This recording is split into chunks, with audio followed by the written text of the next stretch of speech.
चलिए, आज हम लोग जो टॉपिक पढ़ेंगे वो है आपका फंडामेंटल राइट के अंतर्गत स्वतंत्रता का अधिकार। स्वतंत्रता के अधिकार में हम लोग देखेंगे आज आर्टिकल 21 पढ़ चुके थे इससे पहले। आज हम लोग पढ़ेंगे आर्टिकल कितना, 22। आज इसका पोस्टमार्टम होगा, ठीक है। देखिए, तो आर्टिकल इससे पहले 20 आपको ध्यान है, आर्टिकल 21 ध्यान है। इसका मतलब है आपको आर्टिकल 14 से लेके आर्टिकल 20 तक का बेसिक पता है, ठीक है। जैसे आर्टिकल नंबर 20 क्या कहता है, जो किसी भी व्यक्ति को क्या किया जाएगा, हिरासत में अगर आप लेते हैं, मतलब जबरदस्ती क्या कर सकते हैं, नहीं ले सकते हैं। तो आर्टिकल जो आप देखेंगे 20 और आर्टिकल 22 जो है सो एक ही सिक्का का दो क्या है, पहलू है। मतलब दोनों को आप बिल्कुल अलग अलग करके नहीं देख सकते। मतलब आप जो चाहेंगे, जैसे आर्टिकल 19 और आर्टिकल 21 को अलग करके नहीं देख सकते। जैसे आर्टिकल दोनों एक दूसरे में प्रतिस्पर्धा है, ठीक है, लेकिन दोनों एक दूसरे से अलग नहीं है।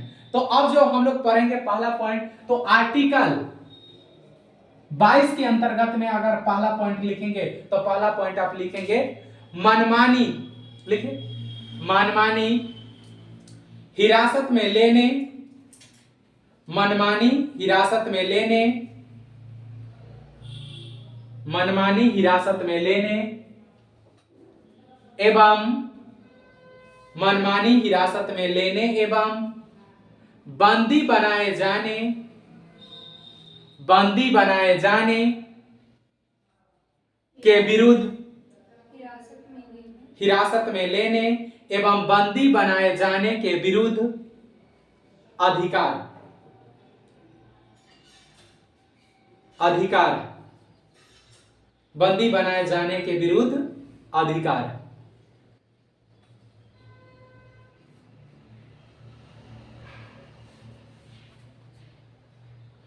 अगर देखिए, मनमानी तरीका से आपको क्या किया जाता है, बंदी बनाया जाता है, गिरफ्तार बनाया किया जाता है, तो आपको पूर्ण रूप से उसका विरोध करने का क्या है, अधिकार है।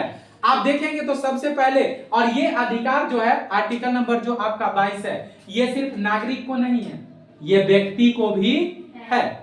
व्यक्ति को कहने का मतलब क्या हुआ, नागरिक कहने का मतलब जिसको भारत में रहता हो और जिसको भारत सरकार के तरफ से विशेष क्या मिलता हो, सुविधाएं मिलता हो, राज्य के तरफ से विशेष सुविधा मिलता हो, उसको क्या बोलते हैं, नागरिक। और जिसको विशेष सुविधा राज्य के तरफ से नहीं मिलता है उसको क्या बोला जाता है, व्यक्ति। इसका मतलब है राज्य की तरफ से विशेष सुविधा किसको मिलेगा, जो यहाँ का क्या होगा, नागरिक। जैसे राशन किसको मिलेगा, जो यहाँ का नागरिक।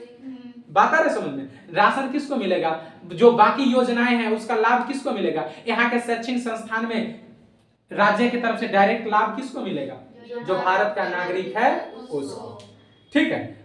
आवास किनको मिलेंगे, जो यहाँ का नागरिक है उनको। जबकि विदेश को कोई विदेशी व्यक्ति है तो उसको ये सब अधिकार, जैसे शिक्षा के अधिकार में देखेंगे तो शिक्षा के अधिकार में है उनको, किसी भी व्यक्ति को शिक्षा के अधिकार में, लेकिन उनको सिर्फ प्राथमिक शिक्षा तक ही क्या है, अधिकार है। अब इसमें हम लोग देखेंगे तो यहाँ पर बात किसका करता है, व्यक्ति का। मनमानी तरीके से अगर किसी भी व्यक्ति को गिरफ्तार किया जाता है तो उसको विरोध करने का क्या है, अधिकार है। और विरोध में सबसे पहले व्यक्ति के पास यह अधिकार है, एक नंबर में लिखेंगे व्यक्ति, अब यह अधिकार लिखे ना, उसके बाद व्यक्ति, और इस तरह से डायग्राम बना लीजिए और उसमें लिखिएगा बंदी बनाने का आधार बताना होगा या गिरफ्तारी का आधार बताना होगा, गिरफ्तारी का आधार बताना होगा, गिरफ्तारी का आधार बताना होगा,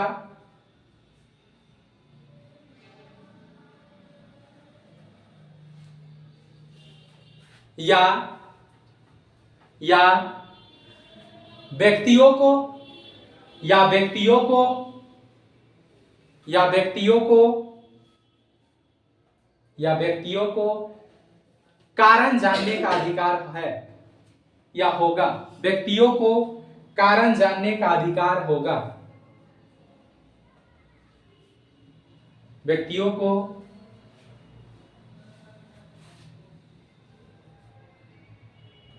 कारण जानने का अधिकार होगा।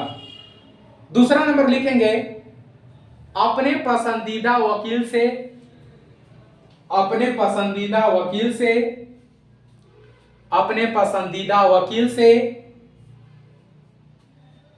अपने पसंदीदा वकील से, अपने पसंदीदा वकील से रक्षा का अधिकार, अपने पसंदीदा वकील से रक्षा का अधिकार, रक्षा का अधिकार या विधि व्यवसाय, या विधि व्यवसाय चुनने का अधिकार, विधि व्यवसाय चुनने का अधिकार, विधि व्यवसाय चुनने का अधिकार।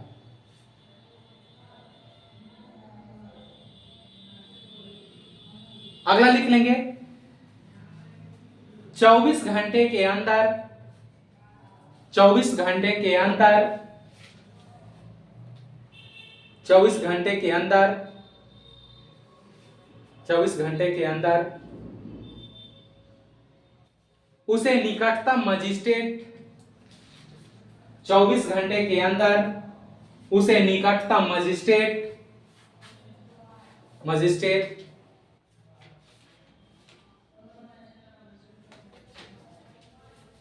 24 घंटे के भीतर उसे निकटतम मजिस्ट्रेट के समक्ष,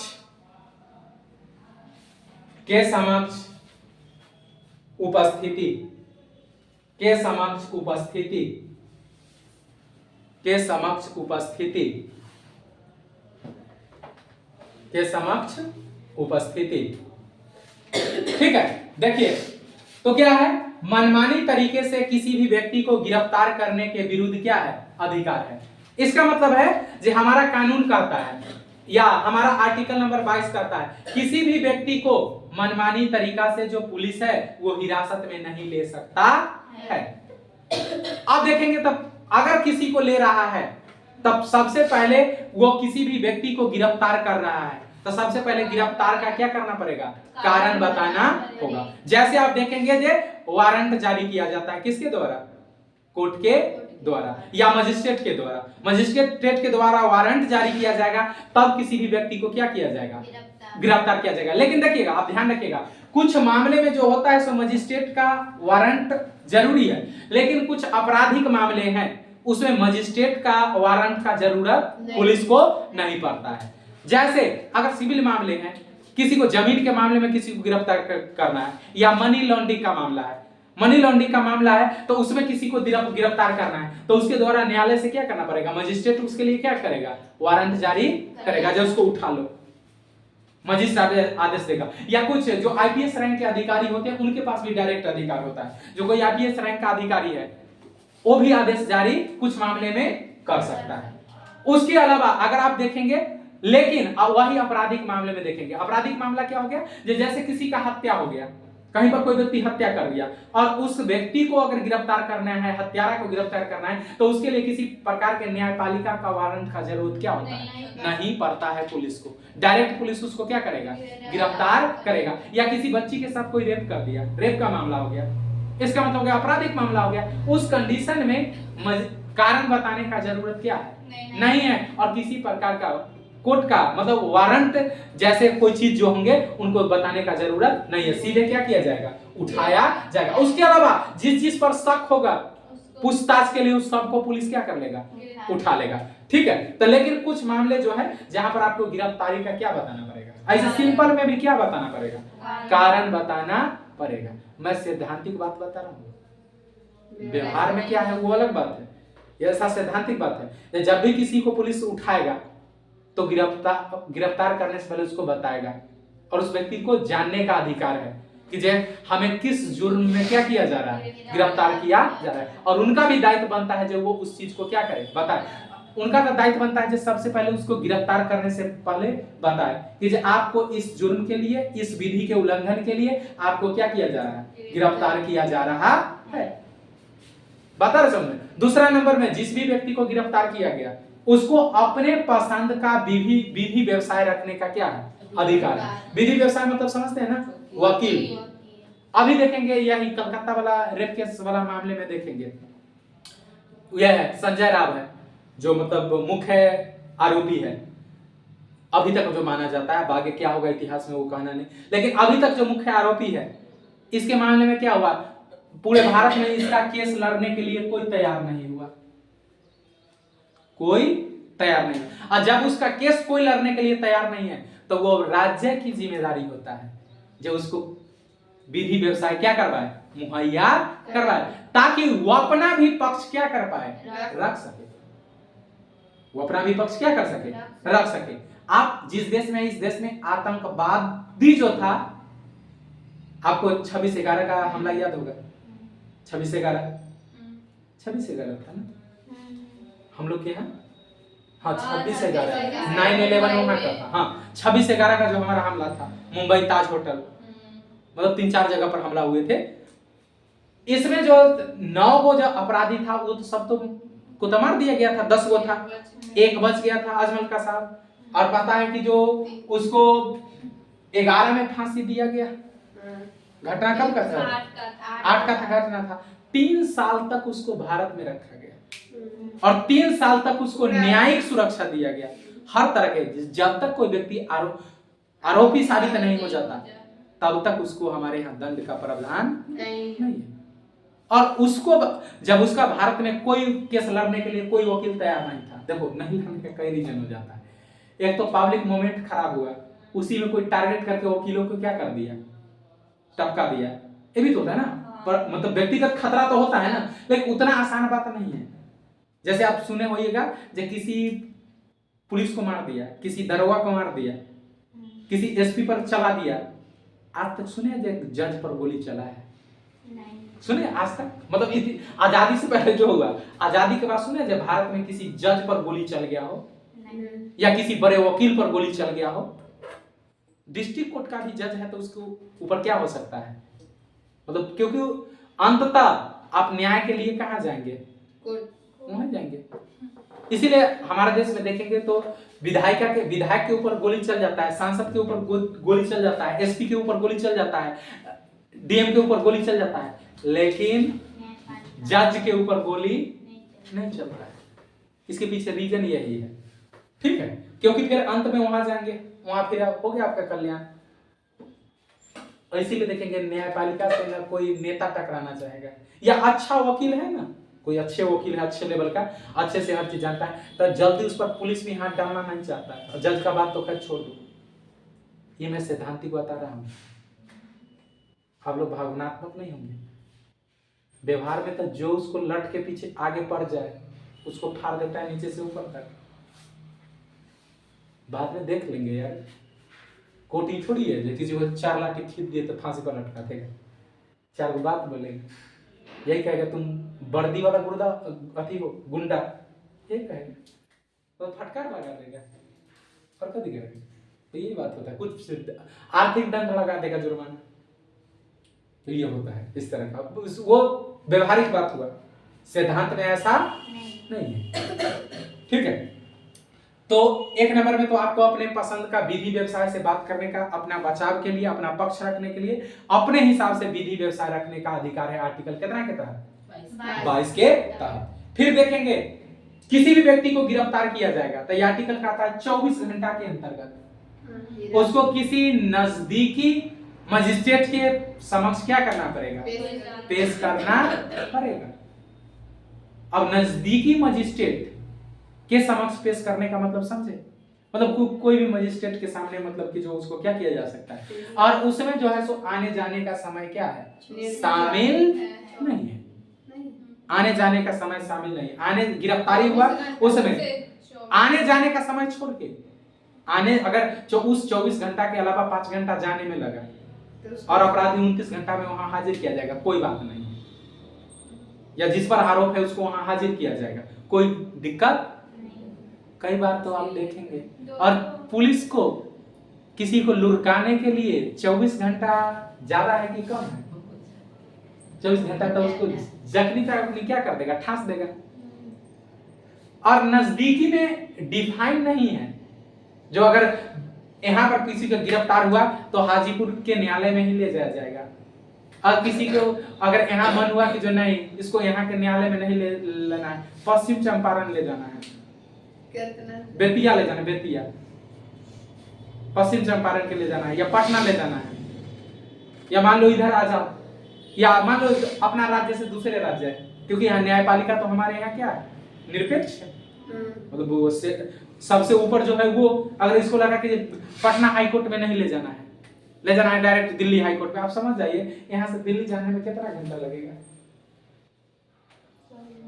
24 घंटा, और बीच में गाड़ी पलट गई, क्या होगा? अपराधी तो सहयोग ऐसा था, गाड़ी पलटा, सब बच गया, बाल बाल अपराधी निपट गया। तो जिस पर आरोप था वो है क्या हो गया, निपट गया। ये तो है ना भाई। कहा था लाल कृष्ण आडवाणी को जहां गिरफ्तार किया गया वहां से 600 किलोमीटर की दूरी पर न्यायालय था, वहां ले गया, न्यायपालिका बताया इतना देर लाने में, तो बोला 600 किलोमीटर से आए हैं, बोले इतना दूर क्यों, वहां पे सुरक्षा का समस्या था। अब जो कहेंगे वही होगा ना, तो ये सब समस्या है, ठीक है। लेकिन आपके 24 घंटा के अंतर्गत में किसी न्यायालय के समक्ष क्या करना है, पेश करना है। अब मान लीजिए किसी को उठा के लाया गया 6 बजे सुबह में और एफआईआर दर्ज किया गया 6 बजे शाम में, समय का काउंटिंग कहां से शुरू होगा, 6 बजे शाम से। या किसी को उठा के लाया गया 6 बजे सुबह में और कल 6:30 सुबह में क्या होता है, एफआईआर दर्ज होता है, और तब तक उसका मतलब कि जे आधा कहानी खत्म है। तो ये सब समस्या है, आगे देखेंगे समस्या, ठीक है। तो सबसे पहले आप तो देख लिए जिसमें क्या क्या प्रावधान है। जब मनमानी तरीके से किसी को गिरफ्तार नहीं किया जा सकता है, किसी भी व्यक्ति को गिरफ्तार करेंगे तो एक नंबर में उसको क्या है, कारण बताना होगा, कारण बताएंगे, फिर उसको अपने हिसाब से विधि व्यवसाय से बात करने का अधिकार है। उसके अलावा फिर यहां तक कि उसको गिरफ्तार करने के 24 घंटे के अंतर्गत में किसी भी नजदीकी मजिस्ट्रेट के यहाँ पर प्रस्तुत। मजिस्ट्रेट के मतलब में आप कंफ्यूज नहीं ना हो रहे हैं, कहीं कहीं डीएम को भी मजिस्ट्रेट बोला जाता है किसी किसी स्टेट में। इसका मतलब यहाँ पर मजिस्ट्रेट का मतलब हो गया कि प्रत्येक जिला में एक न्यायिक अधिकारी होता है। और आपको खुरपाती आइडिया दिमाग में चलता होगा, क्योंकि विद्यार्थी जहां से क्वेश्चन नहीं आता वहां, जे आप मान लीजिए कि आप कहेंगे जे किसी को शनिवार के 11 बजे दिन में क्या हुआ, गिरफ्तारी हुआ, तो अपनी से तक कोर्ट बंद हो जाएगा, मॉर्निंग लगता है, बता रहे समझ में। और फिर अगला दिन कौन दिन आ जाता है, रविवार आ जाता है। और मान लीजिए अगला दिन दीपावली का छुट्टी है और उसी के अगले दिन धनतेरस का छुट्टी है। आप खुरपाती आइडिया ऐसा था, लेकिन दरअसल आप मान के चलिए दीपावली हो, छठ पूजा हो, बता रहे समझ में, रविवार हो, शनिवार हो, वो हमेशा बैठल रहता है, जब नहीं आता, वो 24 घंटा बैठल रहता है। 24 घंटा करने का मतलब 12 बजे भी रात में जाएगा तो होगा। अब 12 बजे रात में मेरा कहने का मतलब सीरियस ले लेंगे तो आप चेक कर सकते हैं फैक्ट क्या चीज का, निर्भया कांड का आप याद कर लीजिए केस। उसका जो अपराध मतलब जिसको अपराध बाद में मान लिया गया, अपराधी जो था जिसको फांसी हुआ, जिस दिन उसको सुबह में 5:30 बजे फांसी होना था, उस दिन उसको फांसी को रोकवाने के लिए एपी सिंह जो उसका वकील था 1:30 बजे रात में सुप्रीम कोर्ट खोलवा, 1:30 बजे रात में हाई कोर्ट खोलवा दिया।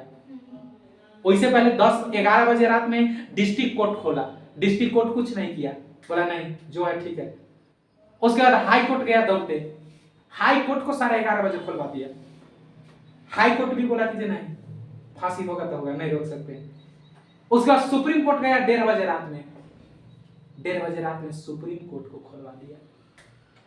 वहां पर 2 घंटा बहस बचे, 2:30 बजे सुप्रीम कोर्ट बोला नहीं किसी कीमत में नहीं रोक सकते, फांसी सुबह 5 बजे होगा।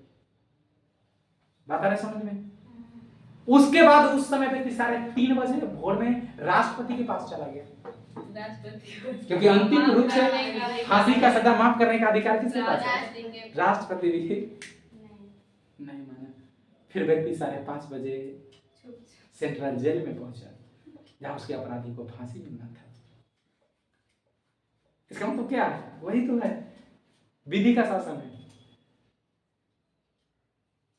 मतलब वही तो आपको लग गया राम राज्य वाला एग्जाम्पल हो गया। हाँ, जिसको न्याय चाहिए जिस समय चाहिए उस समय क्या हो सकता है, मिल सकता है। बड़ी बड़ी लोगों की बड़ी बड़ी ठीक है। और सच्चाई था कि जो खुले थे, इसका मतलब क्या होगा, वो 24 घंटा तैयार है, जिस समय आ जाएगा उस समय। तो ये सब आता नहीं है, लेकिन आप लोग का दिमाग में खुरपाती आइडिया चलते रहता है। तो मान लीजिए ऐसा वो किसी दिन उसका छुट्टी नहीं रहा, चाहे रविवार हो चाहे पर्व का है त्योहार हो, इससे कोई मतलब नहीं हो, वो अपने ऑफिस में बैठा हुआ रहेगा। मतलब आप कहेंगे एक ही आदमी 24 का कैसे रहेगा, नहीं, दरअसल कहने का मतलब वहां भी तो एक से अधिक होंगे ना, उनका भी तो शिफ्ट होगा ना, उनका भी तो शिफ्ट होगा, हर चीज होगा ना, लेकिन उस पद पर कोई ना कोई व्यक्ति क्या रहेगा, हमेशा रहेगा।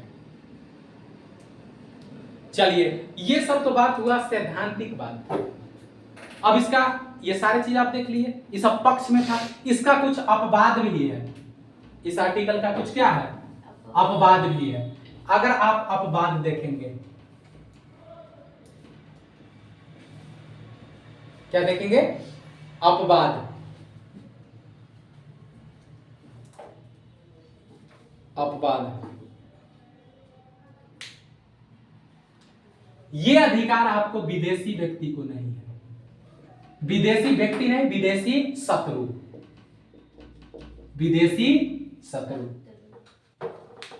ये व्यक्ति को अधिकार है, लेकिन विदेशी जो शत्रु होगा उसको अधिकार नहीं है। फिर इसका एक जो अपवाद है वो है आपका निवारक नजरबंद,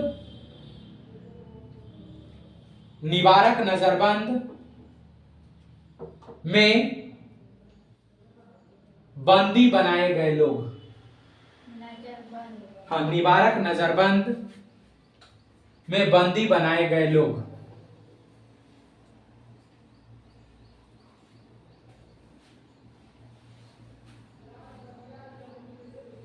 निवारक नजरबंद में बंदी बनाए गए लोग। अब इस टर्म को आप समझ लीजिए, ठीक है। देखिए, एक तो ये अधिकार आर्टिकल 32 के अंतर्गत एक विदेशी शत्रु को नहीं है। विदेशी शत्रु इसका मतलब अगर किसी विदेशी शत्रु को, मान लो ना कोई आतंकवादी है, उसको अगर पुलिस गिरफ्तार कर लिया, तब पुलिस का मर्जी के ऊपर डिपेंड करता है जो वो मजिस्ट्रेट के सामने पेश करे या उसके ऊपर डिपेंड करता है। कोई विदेशी शत्रु है तो उसके ऊपर डिपेंड करता है जो मजिस्ट्रेट के सामने उसको पेश करे या नहीं करे, उसके लिए कोई टाइम ड्यूरेशन नहीं है। और राज्य के ऊपर डिपेंड करता है उसको वकील देगा कि नहीं देगा। और आप देखेंगे इसके अंतर्गत जिस भी विदेशी शत्रु को, अब देखेंगे ना कुछ पाकिस्तान के कुछ व्यक्ति आए थे मछुआरे, और उनको गिरफ्तार करके कहाँ डाल दिया गया, वो बेचारा आए थे पावर मछली के लिए, चले गए कहाँ, जेल में।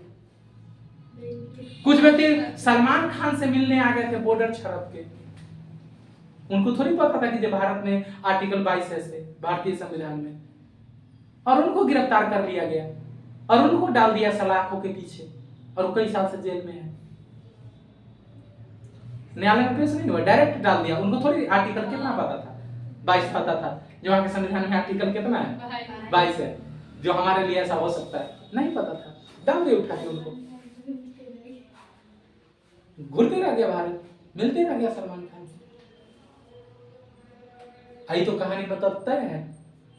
जो इतिहास में सबसे खतरनाक जानवर जो है सो हिरन है, और हिरन जो था सो एक जमाने में राम को बर्बाद किया था, एक जमाने में सलमान को बर्बाद कर दिया। राम अगर हिरन के पीछे नहीं भागता, एक जन्म में हिरन जो था सो राम को बर्बाद किया, एक जन्म में किसको बर्बाद किया, सलमान को बर्बाद कर दिया। अगला, ठीक है, अगला पॉइंट अगर आप देखेंगे, आप देखेंगे निवारक नजरबंदी। अब हम लोग थोड़ा जानने का, विदेशी शत्रु का क्या समझ में, जब कोई विदेशी व्यक्ति है, और देखिए पूरे संविधान के अंतर्गत में कौन विदेशी शत्रु है इसको डिफाइन नहीं किया गया, किसको विदेशी शत्रु माना जाएगा इसको डिफाइन नहीं किया गया। इसका मतलब वो गृह मंत्रालय तय कर लेगा। गृह मंत्रालय का मतलब समझे ना, गृह मंत्रालय जिसको कह देगा जो ये व्यक्ति शत्रु है, हो गया, वो शत्रु हो गया। इस देश का व्यक्ति शत्रु है, तो क्या हो गया? शत्रु हो गया। इसका मतलब है उसने आर्टिकल 22 के आधार पर उसको रिलीफ नहीं मिलेगा। ये अपवाद हुआ। ये क्या हुआ? अपवाद। फिर निवारक नजरबंदी, ये क्या है भाई? और इसका समय समय पर इसके नाम में क्या होते आया है? परिवर्तित होते आया है। किसी भी एक शब्द सुने हो, अगर इंदिरा गांधी के समय में देखेंगे निवारक नजरबंदी का मामला, तो निवारक नजरबंदी का मामला का क्या था? मीसा, MIS, क्या था? आगे देखिए, मेंटेनेंस इंदिरा संजय एक्ट। ये तो नहीं, कुछ लोग कह रहे ये नहीं था। मेंटेनेंस इंटरनल सिक्योरिटी एक्ट, ठीक है। और इस एक्ट के अंतर्गत इमरजेंसी के समय में सबको कहां ठूस दिया गया था? जेल में। किसी को न्यायालय में नहीं गए थे, और इन लोग को जेल में ठूस दिया गया 6-6 महीना, 7 साल भर, 2-2 साल, 3-3 साल इस कानून के तहत। क्योंकि भाई मजिस्ट्रेट के सामने जाएगा तब ना कोई व्यक्ति दोषी है कि नहीं है, तब ना साबित होगा। और मजिस्ट्रेट के सामने जाइए नहीं, सीधे पुलिस उठाया, कहां ठूस दिया? जेल में। और उसी समय कहा जाता है जो देश के जितने गद्दावर नेता थे, और उसी समय इसी कानून के तहत लालू जी गए हुए थे जेल में, और उसी समय उनका बच्ची का जन्म हुआ, जो अभी आपका देश में राजनेता है मीसा भारती, उन्हीं के नाम। हाँ, इसी कानून के तहत जेल में गए थे। हमारे देश में राजनेता का नाम तो कानून से होते हैं। ठीक है, चलिए अब हम लोग देखेंगे अगला। अब हम लोग थोड़ा सा देखते हैं इसका बैकग्राउंड। किसका? निवारक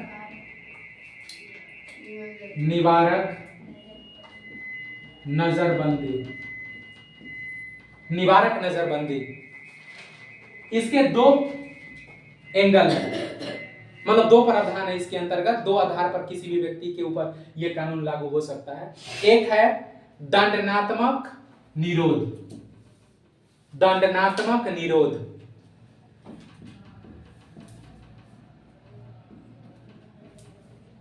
दंडात्मक निरोध। निरोध के लिए नजरबंदी भी आप प्रयोग कर सकते हैं। और दूसरा है आपका निवारात्मक निरोध। निवारात्मक निरोध या नजरबंदी। 2 प्रकार के प्रावधान है निवारक नजरबंदी में। एक है दंडात्मक निरोध या नजरबंदी, और एक है आपका निवारात्मक निरोध नजरबंदी।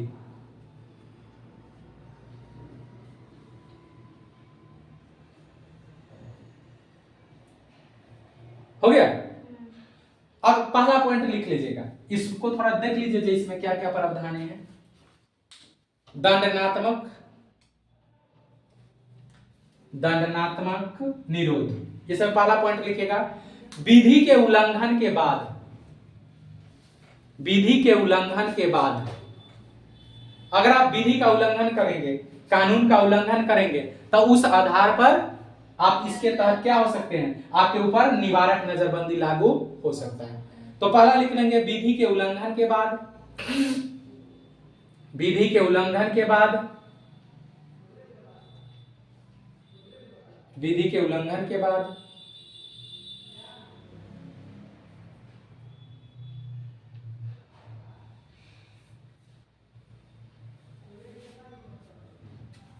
अगला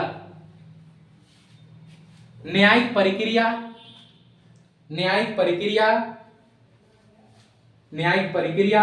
दूसरा न्यायिक प्रक्रिया। अब देखिए, विधि का उल्लंघन हुआ है कि नहीं हुआ है, ये कौन तय करेगा? मजिस्ट्रेट तय करेगा। अरे जैसे आप कह रहे हैं कि आपको इसके तहत गिरफ्तार किया जा रहा है, दंडात्मक निरोध, तो सबसे बड़ी बात है इसमें प्रावधान है जो इस प्रोसेस के आधार पर कब किसी को गिरफ्तार किया जा सकता है, जब वो विधि का क्या किया हो, उल्लंघन। अब विधि का उल्लंघन हुआ है कि नहीं हुआ है, ये कौन बताएगा? मजिस्ट्रेट बताएगा, न्यायपालिका बताएगा। तो ऑटोमेटिक है यहाँ पर क्या होगा? न्यायिक प्रक्रिया, मजिस्ट्रेट की भूमिका होगा। तो न्यायिक प्रक्रिया। दूसरा लिख लेंगे, मनमानी हिरासत में नहीं लिया जा सकता। तीसरा, मनमानी हिरासत में नहीं लिया जा सकता। मनमानी हिरासत में नहीं लिया जा सकता। मनमानी हिरासत में नहीं लिया जा सकता। मनमानी हिरासत में नहीं लिया जा सकता। मनमानी हिरासत में नहीं लिया जा सकता। अगला लिख लेंगे, वकील, वकील कामा दलील, वकील कामा दलील, वकील कामा दलील कामा अपील का अधिकार। वकील कामा दलील कामा अपील का अधिकार। अपील का अधिकार। इसका मतलब आपको क्या पता चला? जो पहले वाले प्रक्रिया थे मनमानी तरीका से, उसको क्या होगा? गिरफ्तार करेंगे तो कारण बताना होगा। दूसरा नंबर में आपको उसको अपने हिसाब से विधि व्यवसाय रखने का अधिकार होगा, वकील रखने का अधिकार होगा। फिर उसके बाद में क्या कहा? जो 24 घंटे एक निश्चित समय के अंदर किसी मजिस्ट्रेट के सामने पेश करना पड़ेगा। इसका मतलब लगभग इसमें वही सारा अधिकार है।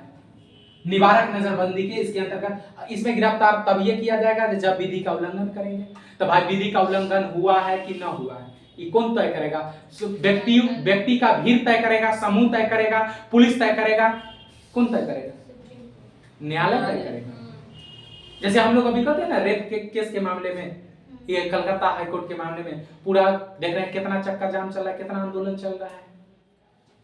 अभी पश्चिम बंगाल का स्थिति बहुत बुरी तरीके से खराब है ना। जनता का क्या मांग है, बाकी सिविलियन है उनका क्या मांग है? जल्द से जल्द अपराधी को क्या दिया जाए? फांसी दिया। सबका अपना अपना ओपिनियन है, सरकार का अपना ओपिनियन है। लेकिन अब वो व्यक्ति, भीड़ तो हजारों की लाखों की संख्या में आ रहा है, कह रहा है ये अपराधी है, इसको फांसी पर क्या कर दो? टांग दो। अब वो अपराधी है कि नहीं, ये कौन डिसाइड करेगा? न्यायालय। हमारे यहाँ विधि का शासन है, भीड़ों का शासन नहीं है। विधि का शासन है। भले ही 100 अपराधी छूट जाए, लेकिन एक निर्दोष को सजा नहीं होनी चाहिए। और सच्चाई है, जे एक निर्दोष व्यक्ति को सजा न मिले, उसके लिए 100 निर्दोष क्या होते हैं? छूट जाते हैं। सही है। लेकिन सबका अपना अपना क्या है? सिद्धांत है, आर्गुमेंट है। अब आपको लगता है कि अगर उस व्यक्ति को जनता को उसी दिन हवाले कर दिया जाता तो आज तक उसका बरखुर क्यों, मतलब ये जो भी क्या होता है 12वीं 13वीं जो भी होता है, तो सब होके बाद क्या रहता है? खत्म रहता है। दोनों का संगे संगे सब हो जाते, उधर वो डॉक्टर साहब का और इधर इनका।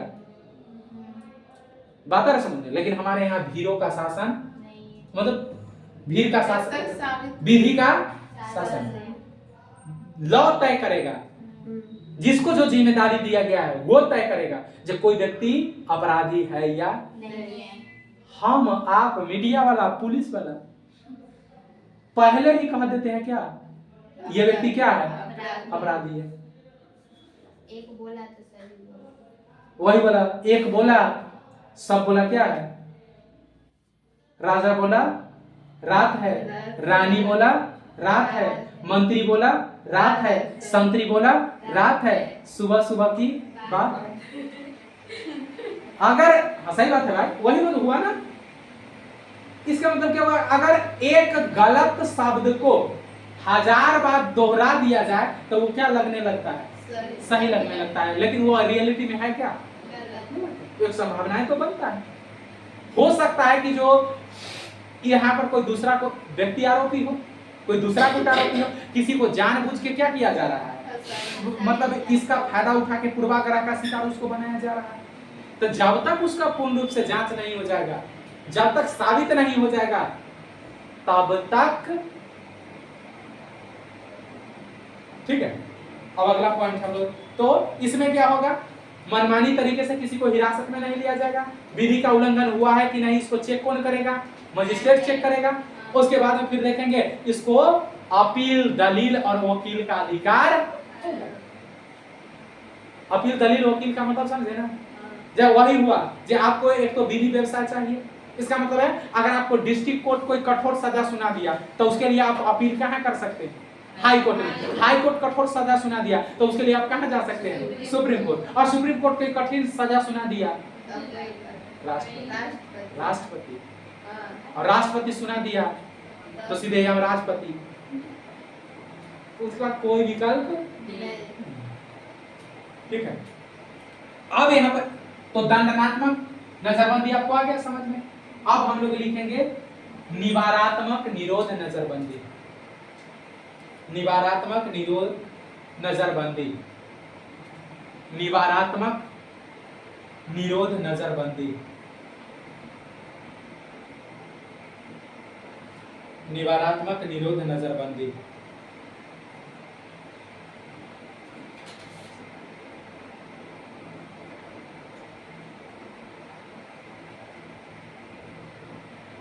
लिखेंगे भविष्य में विधि के उल्लंघन का आशंका, भविष्य में विधि के उल्लंघन का आशंका, आशंका या संभावना जो भी लिखना है लिख सकते हैं। भविष्य में विधि के उल्लंघन का आशंका,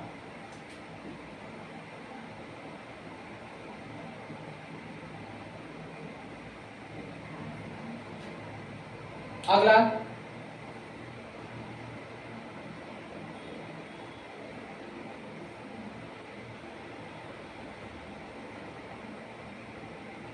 अगला लिख लेंगे न्यायिक प्रक्रियाएं नहीं, न्यायिक प्रक्रियाएं नहीं, न्यायिक प्रक्रियाएं नहीं। ब्रैकेट में लिख लेना, लिख लीजिएगा पुलिस तय करेगी, पुलिस तय करेगी, पुलिस तय करेगी। मतलब न्यायपालिका का एंट्री नहीं होगा, न्यायिक प्रक्रिया नहीं होगा तो कौन तय करेगा, पुलिस तय करेगा। अगला अगला लिख लेंगे मनमानी हिरासत में लिया जा सकता है, मनमानी हिरासत में लिया जा सकता है, मनमानी हिरासत में लिया जा सकता है, मनमानी हिरासत में लिया जा सकता है।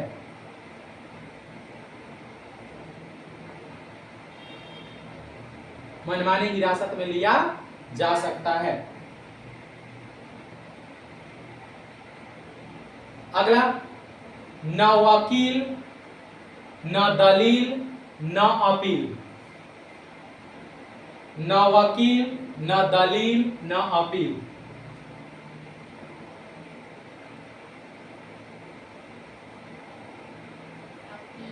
अपील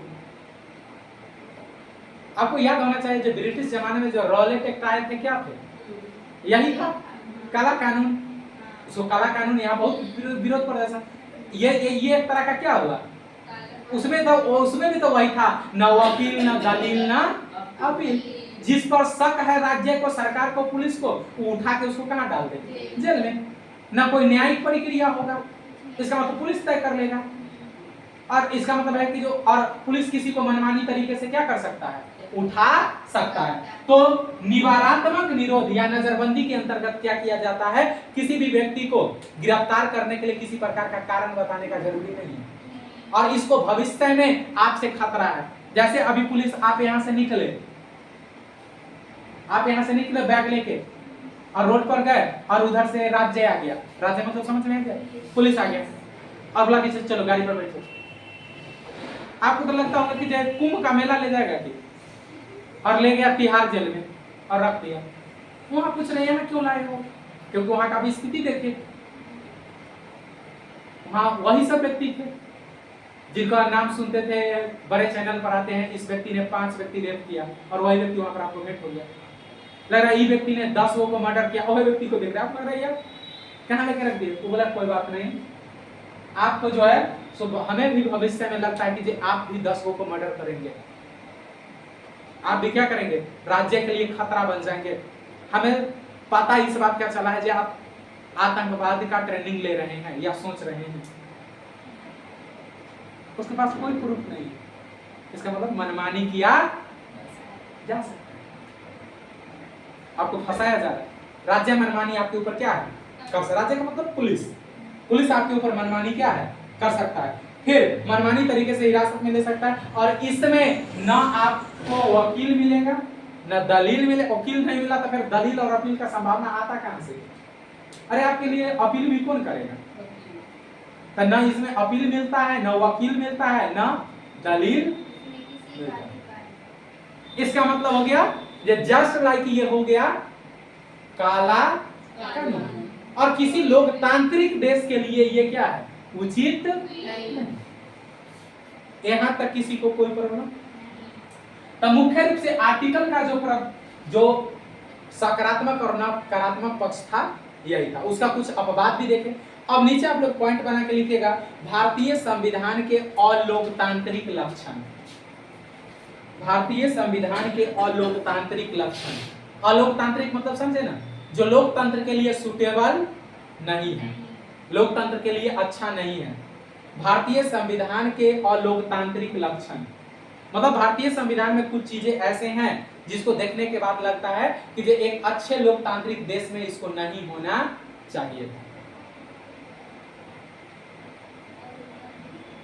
हो गया भारतीय संविधान के अलोकतांत्रिक लक्षण। पहला पॉइंट आप लिखेंगे, America comma Britain, America comma Britain, America comma Britain जैसे उदारवादी, अमेरिका कॉमा ब्रिटेन जैसे उदारवादी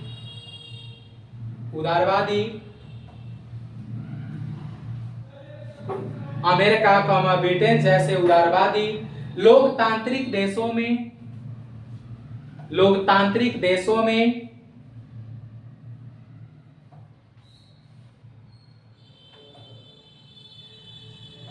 निवारक नजरबंदी, देशों में क्या लिखे थे, अमेरिका कॉमा ब्रिटेन जैसे उदारवादी लोकतांत्रिक देशों में निवारक नजरबंदी के प्रावधान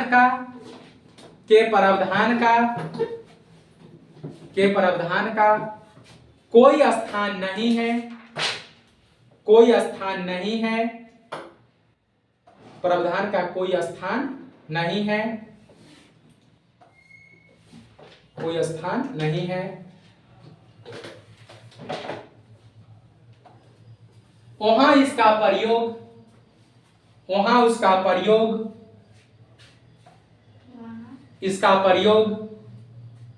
केवल आपातकाल में संभव है। वहां इसका प्रयोग केवल आपातकाल में संभव है। वहां इसका प्रयोग केवल आपातकाल में संभव है। वहां इसका प्रयोग केवल आपातकाल में संभव है। आपातकाल में संभव है। अगला दूसरा पॉइंट, निवारक नजरबंदी के प्रावधानों से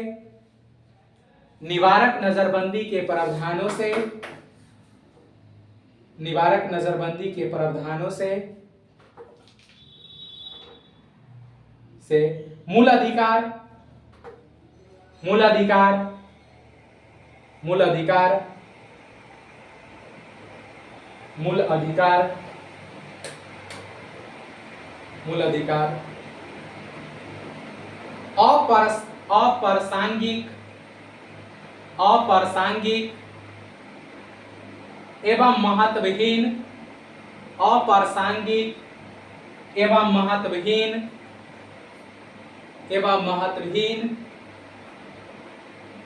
अप्रासंगिक एवं महत्वहीन,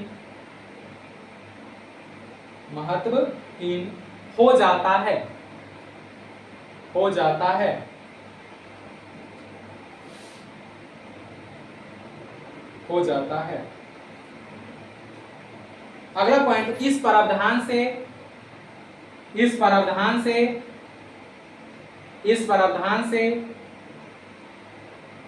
पुलिस स्टेट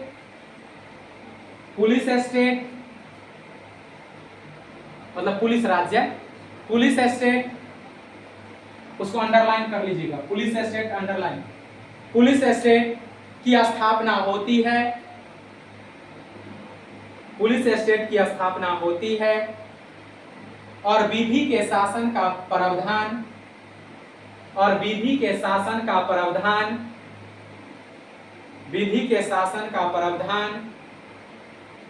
ध्वस्त हो जाता है, विधि के शासन का प्रावधान ध्वस्त हो जाता है, विधि के शासन का प्रावधान ध्वस्त हो जाता है। इसका मतलब विधि का शासन आर्टिकल कितना 14 ब्रैकेट में लिख लेंगे, ध्वस्त हो जाता है, ब्रैकेट बंद, और इसके अत्यंत दुरुपयोग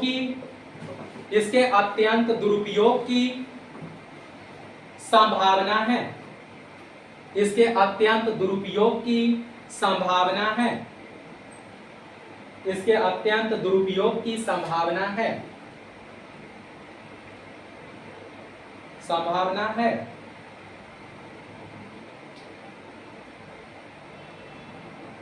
अगला पॉइंट, मानवाधिकार संगठन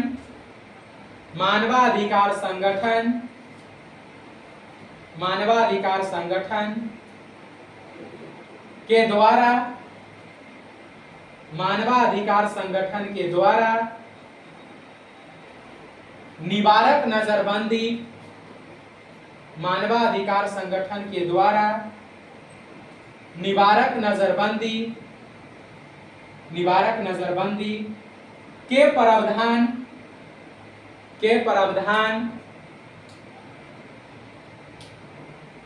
का घोर विरोध किया गया है, निवारक नजरबंदी के प्रावधान का घोर विरोध किया गया है।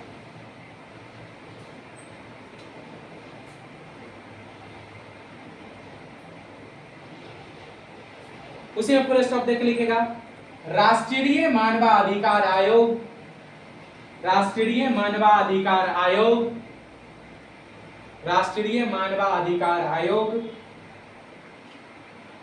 के द्वारा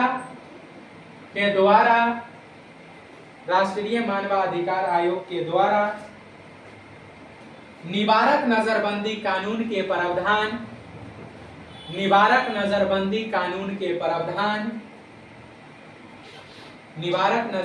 कानून के प्रावधान के समाप्त करने की अनुशंसा की गई है,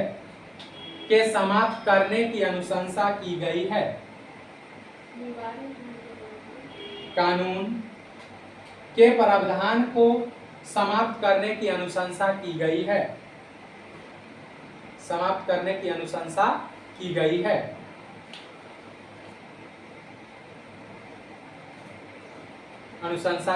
है,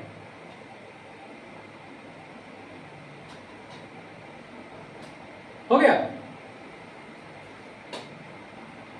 देखिए, ये है आपका भारतीय संविधान का अलोकतांत्रिक कुछ लक्षण, ठीक है। अब इसके अंतर्गत देखेंगे, जैसे माना जाता है जो ब्रिटेन और अमेरिका जैसा जो उदारवादी देश है, उसमें निवारक नजरबंदी जैसे कोई कानून का प्रावधान क्या है, उनके संविधान के अंतर्गत नहीं है। अगर वहां पर इस तरह के कानून लागू भी होते, मार्शल लॉ अगर वहां लागू भी होता है, अगर वहां पर इस तरह का निवारक नजरबंदी कानून लागू भी होता है, तो सिर्फ किसके समय, आपातकाल के समय, सामान्य परिस्थिति में जो है सो क्या किया जा सकता है, इस प्रकार का कानून का प्रयोग नहीं किया जा सकता है। फिर निवारक नजरबंदी का जो प्रावधान है, इससे डायरेक्ट हमला होता है कहाँ, मूल अधिकार।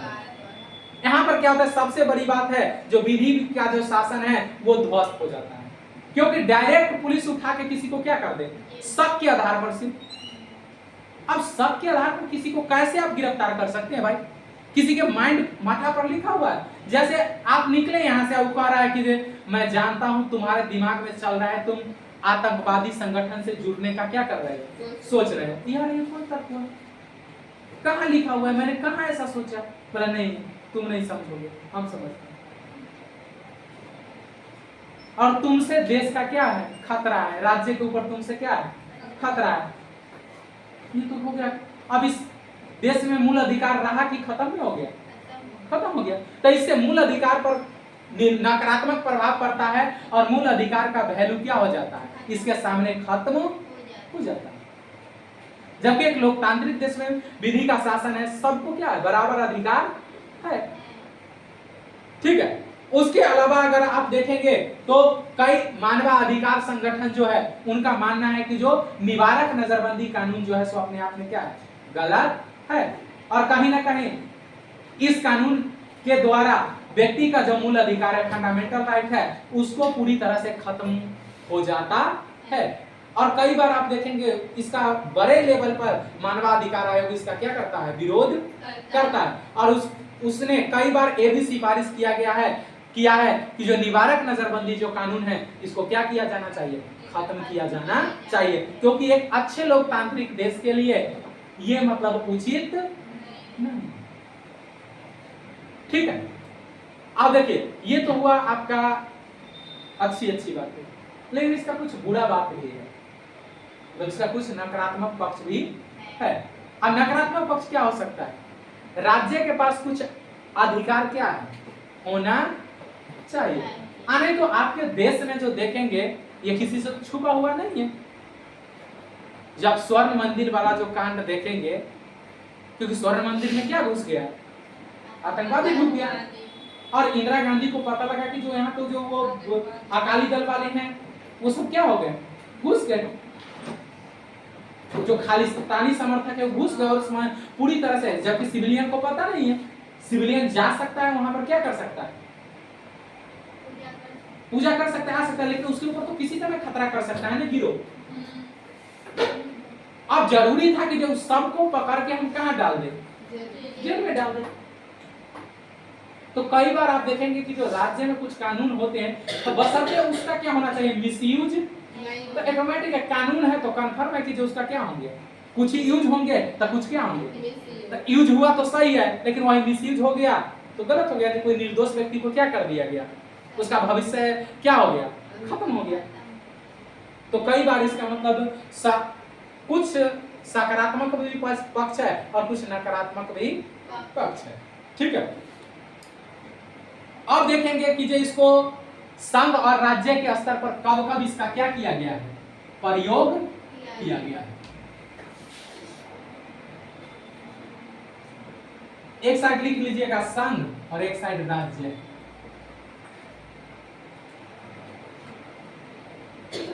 देखिए, निवारक नजरबंदी कानून जो है सो केंद्र अपना बनाता है, केंद्र के पास भी है और कुछ राज्य के पास भी होता है। कुछ केंद्र के पास और कुछ राज्य के पास। जैसे अभी बिहार में इस पर सुने होंगे जो एनएसए लगा था, किस पर? मनीष। तो ये राज्य सरकार द्वारा लगाया गया था एनएसए, क्योंकि राज्य सरकार का मानना ये था जो मनीष कश्यप जो है सो दो राज्य के बीच संबंध बिगाड़ने का क्या कर रहा है? कोशिश कर रहा है। और ये मतलब भड़काऊ बयान देता है। इससे लॉ एंड ऑर्डर पर क्या हो सकता है? खतरा उत्पन्न हो सकता है। इसीलिए इसको कहां डाल दो? जेल में डाल दो। इसका मतलब ये किसके द्वारा प्रयोग किया गया था? राज्य के द्वारा। राज्य मतलब स्टेट है। बिहार सरकार उस पर एनएसए क्या कर दिया? लगा दिया। जो दो राज्य के बीच में संबंध बिगाड़ने का क्या चल रहा है? साजिश चल रहा है। तो कुछ राज्य के पास भी क्या होते हैं? अधिकार होता है। कुछ किसके पास होता है?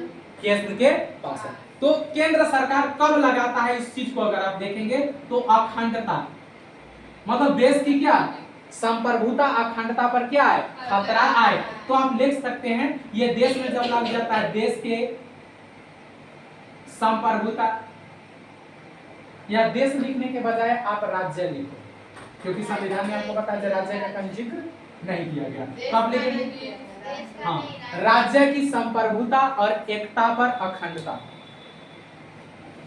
खतरा राज्य की संप्रभुता और एकता, संप्रभुता, एकता, अखंडता, एकता, अखंडता पर खतरा। तो निवारक नजरबंदी कानून केंद्र सरकार कब लगाता है? जब राज्य के ऊपर क्या आता है? खतरा आता है। या दूसरा पॉइंट लिखिएगा, राष्ट्रीय सुरक्षा। हाँ, संग में दूसरा पॉइंट राष्ट्रीय सुरक्षा। राष्ट्रीय सुरक्षा, अगर राज्य के ऊपर कोई क्या है? खतरा है, उस कंडीशन में क्या किया जा सकता है? इसको लगाया जा सकता है। उसके बाद विदेश राज्य से संबंधित मामले में या विदेशी राज्य से संबंधित मामले में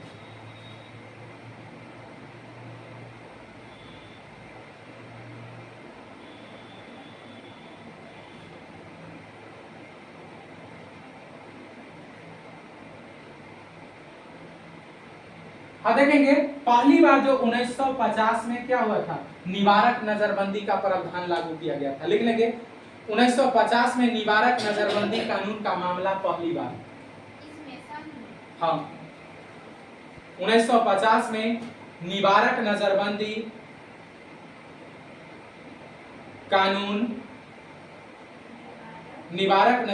कानून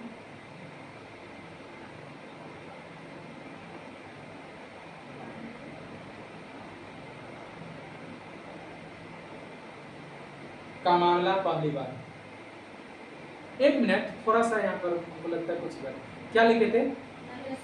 1950 में निवारक नजरबंदी कानून बना कर दीजिएगा, बना, और ब्रैकेट में लिखवा देते हैं जो चीज लिखवाए हैं।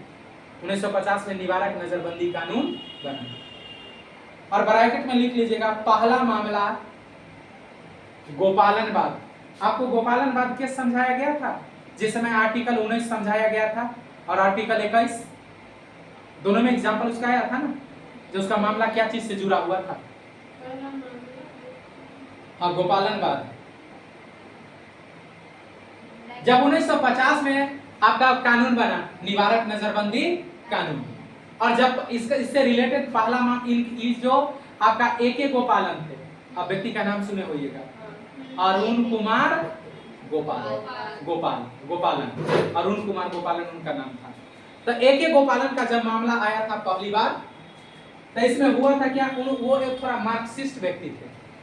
कौन सा व्यक्ति थे? मार्क्सिस्ट, मार्क्सवाद के विचार को फॉलो करते थे। और आपको पता है कि मार्क्सवाद राज्य का क्या करता है? विरोध करता है। और उनका बयान कुछ ऐसा था, उस पर सरकार लगा दिया क्या? यही कानून निवारक नजरबंदी कानून के तहत उसको गिरफ्तार किया गया। तो आपको पता है उसमें न वकील, न दलील, न अपील। लेकिन मजा का बात था कि जब उनका वकील पहुंच गया कहाँ? सुप्रीम कोर्ट, और बोला कि माय लॉर्ड हद हो गया। बताओ, इस देश में फंडामेंटल राइट आर्टिकल 19 रहेगा कि नहीं रहेगा? मतलब नहीं, पहले आर्टिकल 21 का आर्गुमेंट दिया, जो इस देश में आर्टिकल 21 रहेगा कि नहीं रहेगा? तो पूछा कि जो यार आर्टिकल 21 सुप्रीम कोर्ट में मामला गया, और उस समय शायद चीफ जस्टिस थे ये पतंजलि शास्त्री, वही उस बेंच का अध्यक्षता कर रहे थे, देख रहे थे केस को, और उनके साथ और सहयोगी था। तो वो देख रहे थे, तो बोले कि बताओ क्या समस्या है? तो बोले कि ऐसा हो गया, हद हो गया, जो हमारा जो मतलब एक्यूज है, क्लाइंट है, उस क्लाइंट का आर्टिकल 21 रहेगा कि नहीं रहेगा? तो बोला कि क्या हुआ? तो बोला जेल में क्या पानी मिल रहा है? तो बोला हाँ मिल रहा है। खाना मिल रहा है? तो बोला मिल रहा है। बोला सोने दिया जा रहा है? सोने दिया जा रहा है। समय से मेडिकल मिल रहे हैं? तो मिल रहा है। तो बोला आर्टिकल 21 का हनन कैसे हुआ? उनका वकील कहता है कि जो माय लॉर्ड, हमारा जो अति है, क्लाइंट है, वो बोलना चाहता है, स्पीच देना चाहता है पब्लिक प्लेस में।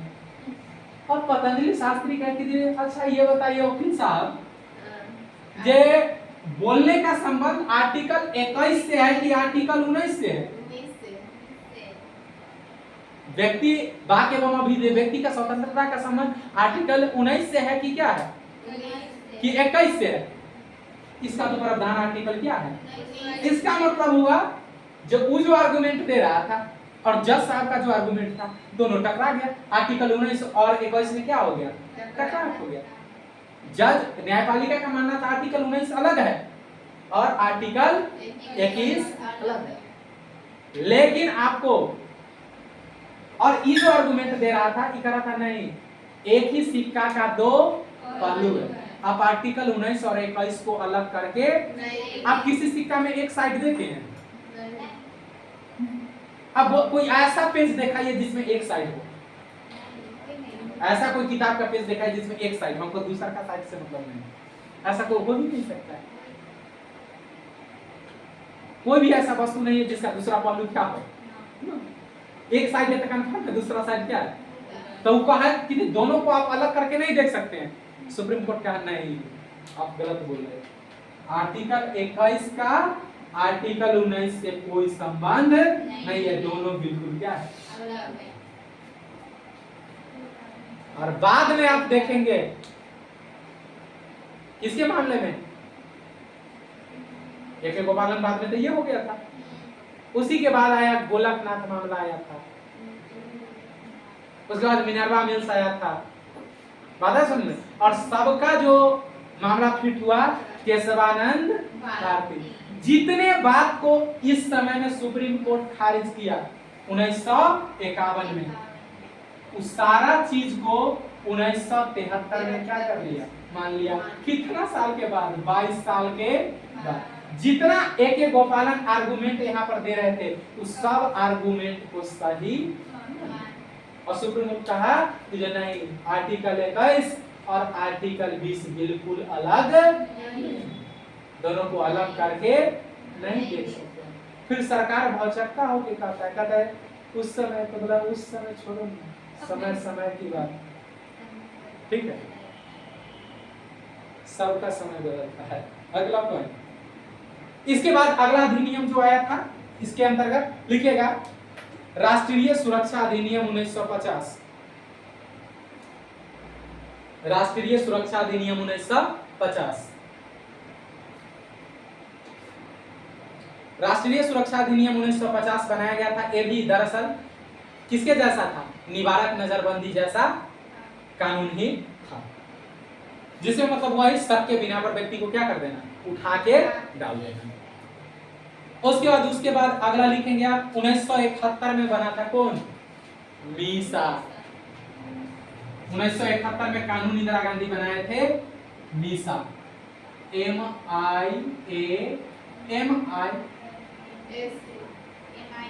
MISA, मीसा।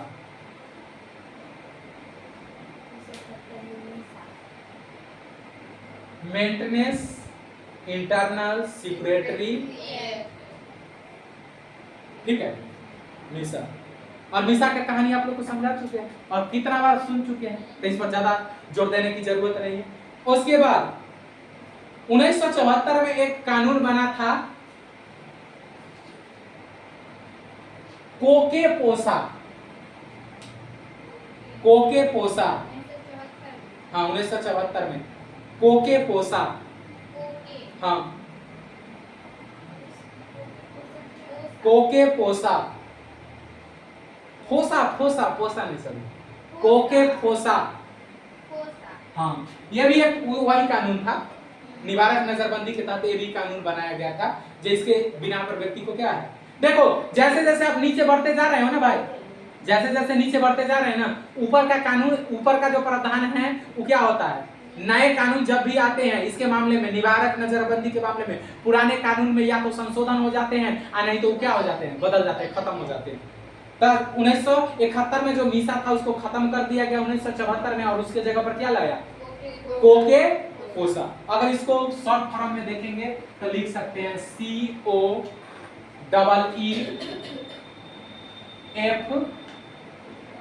COEEFOS। देखो इसका हम लोग यहाँ पर जिक्र नहीं करेंगे, इसका आप जिक्र करेंगे कहाँ, जब आप आर्टिकल पढ़ेंगे 33 और आर्टिकल 34, 33, 34 और आर्टिकल 35 पढ़ेंगे ना, वहां पर इसको हम लोग जितने भी जो ये सब है ना, सबको वहां पर डिटेल में पढ़ेंगे, और कब कब लागू हुआ है, क्या हुआ है, नहीं हुआ, वहां पर डिटेल में देखेंगे। यहाँ पर सिर्फ देख लीजिए ये क्या है, ये 1974 में आया था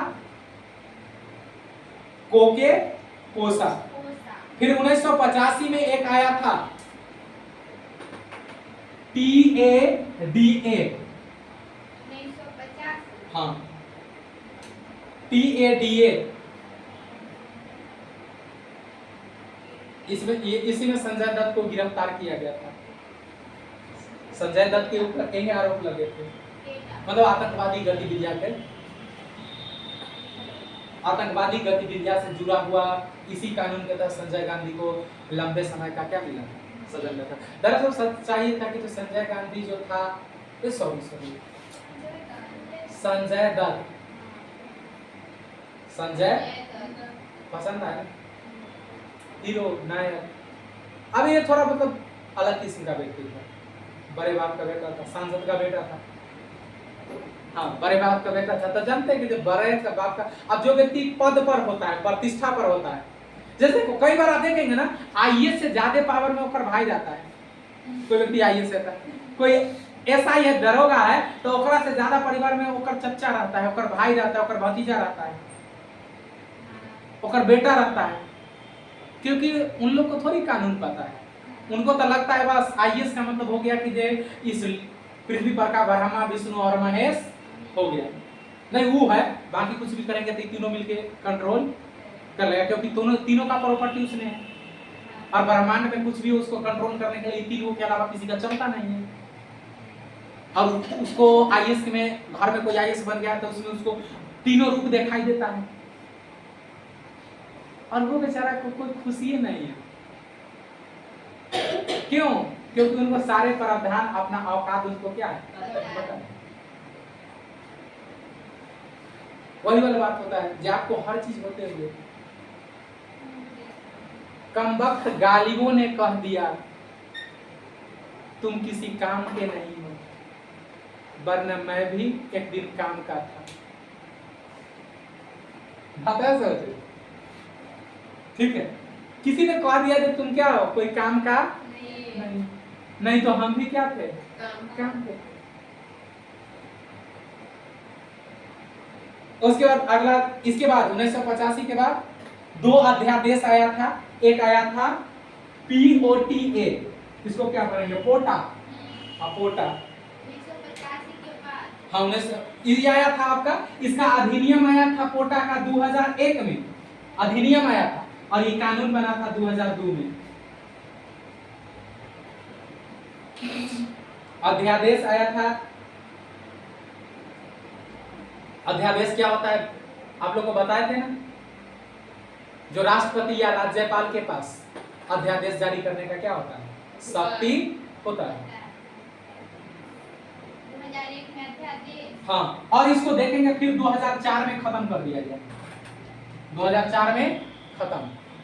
2002 में क्या आया? जैसे 2001 में क्या आया, अध्यादेश आया, राष्ट्रपति द्वारा अध्यादेश जारी किया गया, और इसको कानूनी रूप मिला कब, 2002 में। 2004 में खत्म। क्योंकि आपको पता है इस समय दौर कौन सा था भाई, देख रहे हैं ना, सरकार किसका था इस समय, जो वर्तमान बीजेपी एनडीए है उसका सरकार था। ठीक है, फिर जब सरकार बदला तो 2004 में इसको क्या कर दिया, खत्म कर दिया, और वो लेके आए यूपीए 2004। ये नए कानून आए।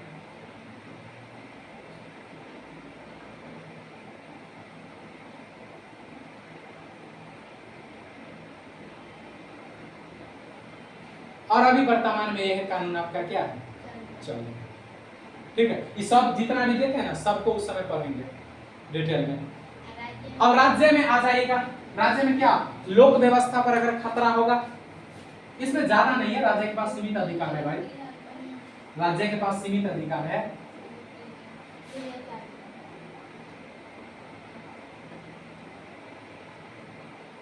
दो 2004 में देख लेंगे। ये क्या था, लोक व्यवस्था को बनाए रखने के लिए। हाँ, लोक व्यवस्था को बनाए रखने के लिए, लोक व्यवस्था बनाए रखने के लिए, लोक व्यवस्था बनाए के रखने के लिए।